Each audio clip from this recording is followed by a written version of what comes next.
Hey everybody, this is Chef Vincent here at the Pritikin Center in Miami, Florida. Today we're going to show you how to make our carrot and pineapple salad. Here I have some shredded carrots. If you'd like to go ahead and buy these already at the grocery store, certainly an option. My opinion is do it fresh yourself at the house. You're never going to get something fresher than that. So we'll start adding these things to our bowl here. First things first, a good amount of carrot. We're also going to use some chopped up, diced fine pineapple. Do not buy pineapple tidbits in a can. Certainly going to have a lot of added sugar. The quality is not going to be very good either. So just get some fresh pineapple, chop it up fine like this, easy, and always going to be nice and fresh. A little bit of shredded cabbage. This is just some red cabbage here. You can also try using other things like Pritikin.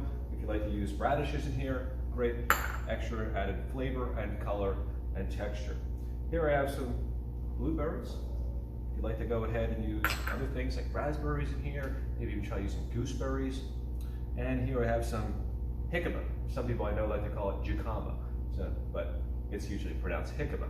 So we dice the jicama very fine. If you're not familiar with this one here, it has a nice crunch to it, very mild sweetness. You can always use something like apple as an alternative, or even again using radish. All right, so we're going to use all the herbs here. Have some mint. Mint and basil is this fantastic combination. So we have chives as well, but mint and basil is going to be the main components for the flavor here.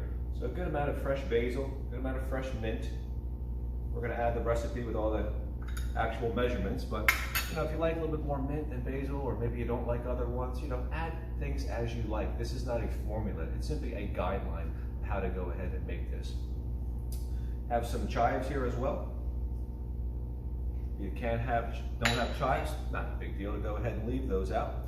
And have some cracked black pepper. Do not buy pre-ground black pepper. Get some whole black peppercorns and grind them up fresh yourself. The flavor will never be the same. Give a nice little bite to that. And we're going to use a good amount of lime juice in here. That's going to be pretty much the only thing that is actually adding the dressing into the salad. Lime zest and lime juice. So we need something to kind of balance out that acidity from the lime. And what's going to help achieve that is apple juice concentrate. Just a little bit of that here. You're going to naturally get some sweetness from the pineapple and the blueberry. So let's go ahead and use this tool here called a microplane. Microplanes are fantastic to getting lime, lemon, tangerine, orange, grapefruit zest, whatever zest you want to go ahead and do from citrus. The zest has a lot of flavor without adding any acidity to it. So let's go ahead and show you. Just kind of hold the microplane steady and just zest the lime right on there. We'll bang it out from inside there. So we'll zest about maybe 2 or 3 limes. The zest has a lot of flavor, so you really don't need that much. Sometimes you can almost overwhelm the dish if you put too much zest. So if you like to go ahead and have this as a snack salad, which is generally how we would serve it, but you can also have it on top of a bed of romaine lettuce or some bib lettuce, whatever it may be. So let's go ahead and cut these in half. These are pretty soft already, so if you want to go ahead and use a pair of tongs to squeeze the juice out, you can. Or you can just go ahead and use your hands.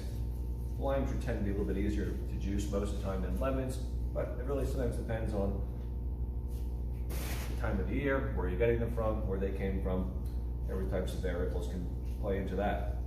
So a good amount of lime goes into here.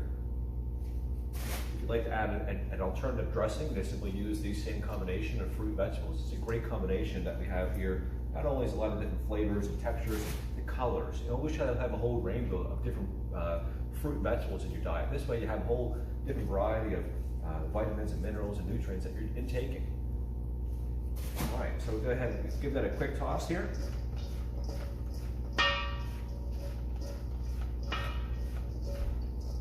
And generally we would serve this as a snack salad, like I said. You keep this in the refrigerator for a couple days.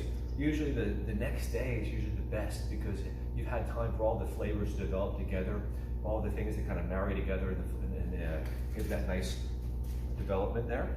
If you like to go ahead and serve it, about maybe 2 or 3 days later, usually it starts to get a little kind of soggy, but usually the next day is usually the best. Go ahead and put this in our bowl. You can eat a whole bowl of this, really fill up all of this salad here. Very low amount of calories, lots of flavor. lots of color.